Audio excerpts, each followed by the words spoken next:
We're joined by Congressman-elect Anthony Brindisi. Congratulations, Mr. Brindisi. Thank you, Bob. It's good to be back with you in this new role here. So when all was said and done, what was the approximate margin of your vote tally over the Republican incumbent, Claudia Tenney? I think we're going to end up somewhere north of 4,000 votes. I think there were a few absentees still being counted in Oneida County, but it was something like 1,000 or 500. I can't remember the last number I heard.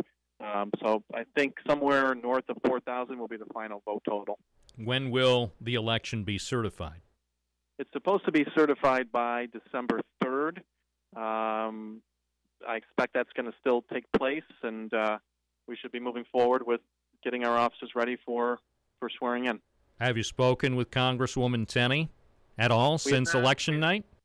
We have not spoken in person. We have communicated a few times via text message. We're trying to set up a time this week where we could talk in person. I'm actually waiting for a flight right now to head down to Washington. There's new member orientation. She is also in Washington this week for votes.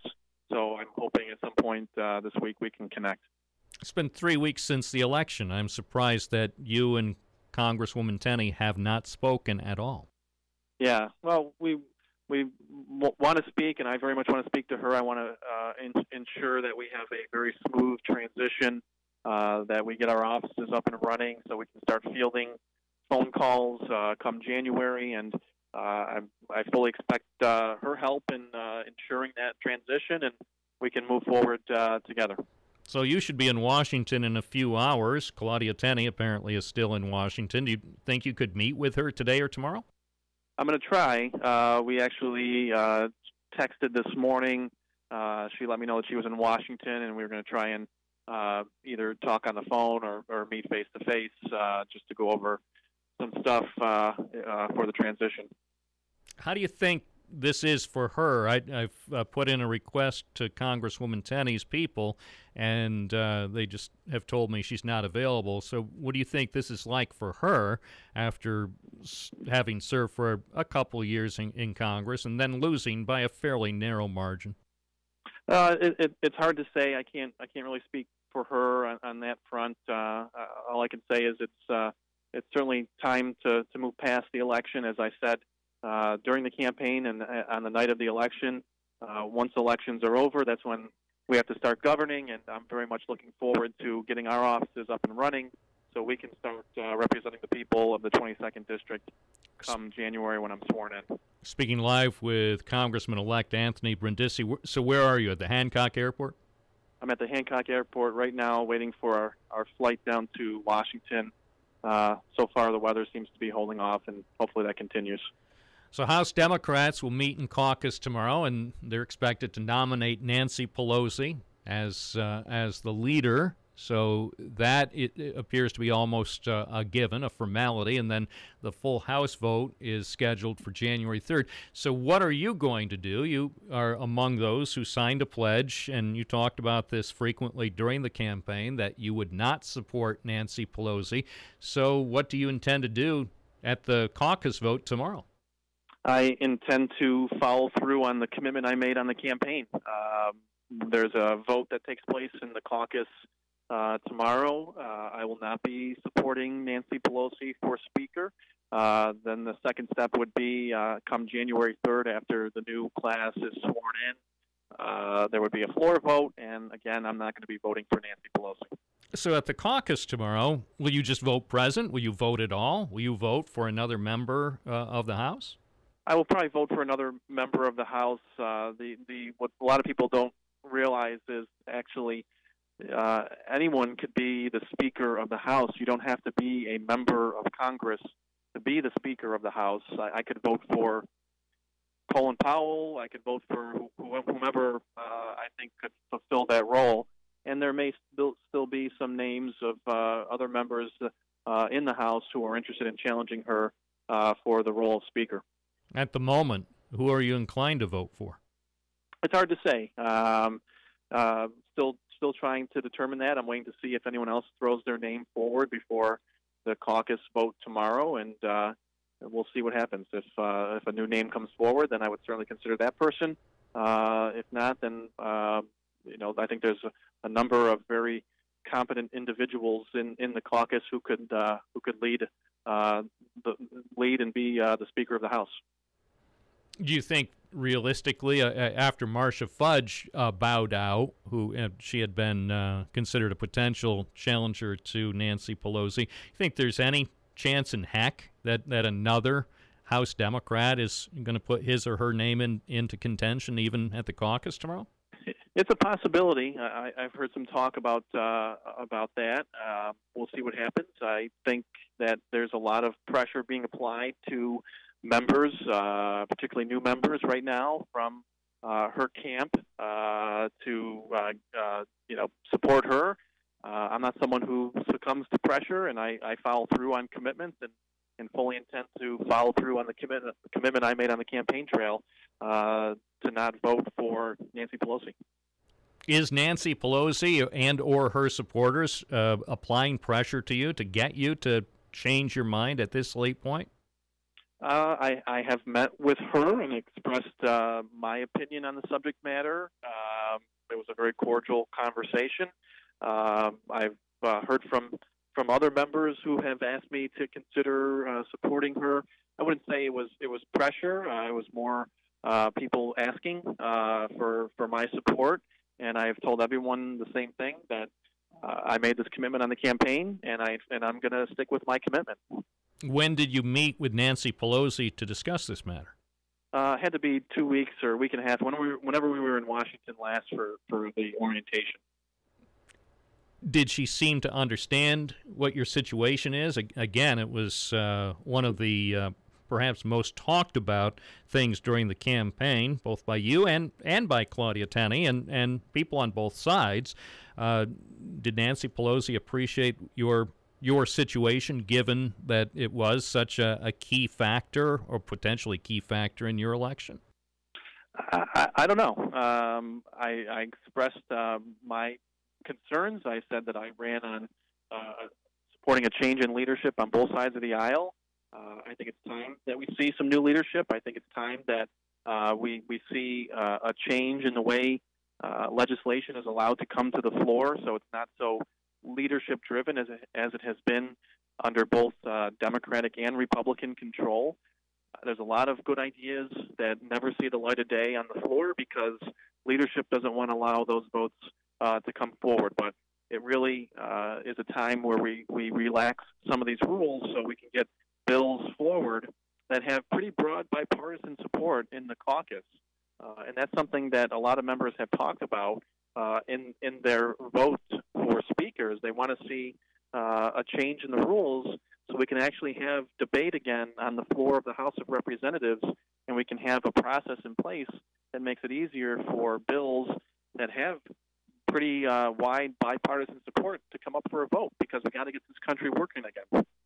It's one thing to take a principled position during a caucus vote. It might be viewed as another thing entirely on January 3rd when the real vote for Speaker takes place.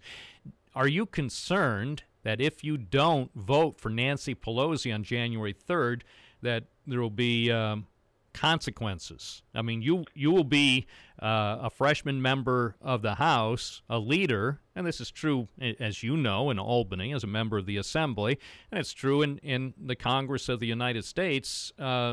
Leaders have been known to take a dim view at people who even take principled stands if they're not on board publicly supporting them. Do you expect that there would be some consequences for you and or the 22nd District?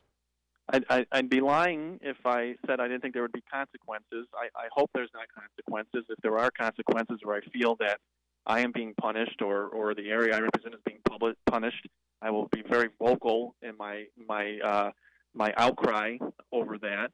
But I believe that as a representative, I owe an allegiance not to people down in Washington. I owe an allegiance to the people in this congressional district, whether they voted for me or not. And when I take a stand on an issue and I make a commitment to the people back home, I'm going to honor that commitment in Washington. I think we need more people like that who aren't afraid to take those kinds of stands instead of just falling in line with whatever the party leadership wants.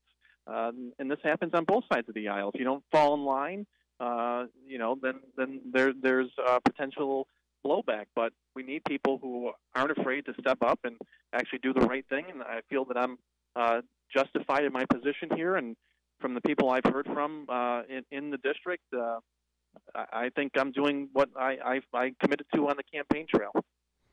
Has anybody on Team Pelosi, I mean, whether the speaker or possible speaker herself, the leader, or anybody else who's pushing for her, have they implied that you may face problems? I mean, have they said, "Hey, you better watch out, bud"? Maybe not in those words. I don't think anybody would be that audacious. No, I can't say that I have felt that kind of pressure, and no one has made those kinds of threats to me. I think it's a little different now than it may have been 20, 30, 40, 50 years ago with social media and the 24-hour news cycle and people who aren't afraid to stand up and speak out in public when that kind of thing happens. It makes it a lot harder to seek retribution against members who aren't supportive of a particular position. And I can tell you, if I feel 1 ounce during my time as a member of Congress that I'm being punished for not supporting a leader, I'll be on every news outlet I can find speaking out against that, because that's what I think the American people are sick and tired of, is this Washington insider nonsense. We want people who can actually stand up for what's right, and I think that's what I'm doing here. Do you think it's likely to affect your committee assignments? I think it remains to be seen. What committees would you like to be on? I would like to be on a committee I think I could do the most good for this region. I've talked about transportation and infrastructure. I have talked about agriculture. I've talked about education and workforce, armed services. Those are committees where I think we could do a lot of good in this particular area. And committees I would be honored to serve on. But no matter what committee I'm on, I'm going to work 110% on that committee and use it to the best benefit I can for the people here in this community. When it comes to the House leadership, so much has been focused on Nancy Pelosi, but the other Democratic leaders are also, shall we say, veterans, and there's been some talk that perhaps other leadership changes would be in order. Some people say overdue in the House. Do you believe that? Well, I think it starts at the top, and that's why I've made the commitment that I have made when it comes to the vote of the Speaker. That's the person that really sets the agenda and really decides on what bills will be coming to the floor and which ones don't come to the floor. So I think that's where we have to really focus our attention in terms of change right now. Will you have a Binghamton district office? I will. Absolutely. We'll have a Binghamton district office, and that's something that I want to make sure we continue in this district. Do you know where it's likely to be? I would say we're looking right now at the space that the Congresswoman is renting in the Metroplex. That's an ideal location. I know Richard Hanna also had his offices in that location. It seems to be very centrally located. But we're keeping our options open and going through all the possible sites at this point.